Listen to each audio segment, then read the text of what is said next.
দুয়ারে চিকিৎসা Falakata north Bengal social welfare সোসাইটির উদ্যোগে ফালাকাটা রায়চেঙ্গা সাইন বোর্ড এলাকায় বিনামূল্যে চিকিৎসা শিবির ও ঔষধ বিতরণ করা হয়। দুর্গাপূজা কমিটির উদ্যোগে এবং স্বেচ্ছাসেবী সংগঠনের সহায়তায় এই চিকিৎসা শিবির ও ঔষধ বিতরণ করা হয়।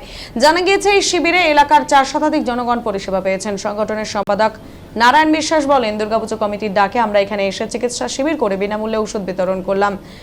আর এই কমিটি যদি চায় তাহলে এই ধরনের শিবির আমরা প্রতি মাসে একদিন করে চালিয়ে যাব। আর হাতের কাছেই বিনামূল্যে চিকিৎসা পরিষেবা ও ওষুধ পেয়ে খুশি গ্রামবাসীরা।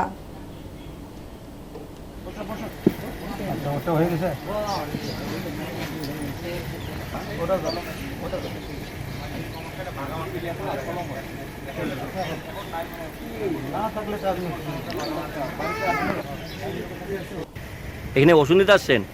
এখানে কি বিনা পয়সায় ওষুধ দিচ্ছে? তো ওষুধ খেয়ে আপনি কি এখন কি অনেকটা কি মনে করছেন? অনেকটা ভালো হয়েছেন? আগে থেকে অনেকটা ভালো। তো আপনারা কি চাচ্ছেন, যে উনি কি আর আসুক নাকি ইসে হোক?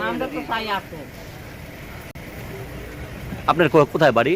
আমার বাড়ি তো ওই যে মিলের এখানে। আচ্ছা, আপনার নাম? এখানে ওষুধ নিতে আসছেন, কি বলবেন?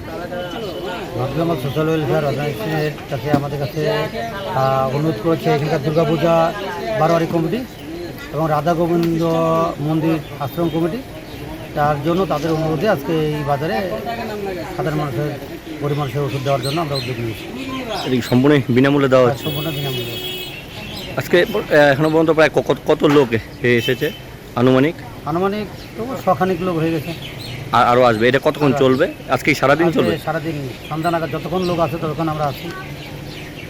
আচ্ছা, এটা কি আগামী তো করা হবে নাকি মাসে মাসে আসবো? যদি কমিটি অনুরোধ করে, কমিটি যদি জানায় তাহলে তো অবশ্যই আসতে হবে কমিটির অনুরোধে। আপনার নাম? নারায়ণচন্দ্র বিশ্বাস, ফালাকাটা, সুভাষপল্লী।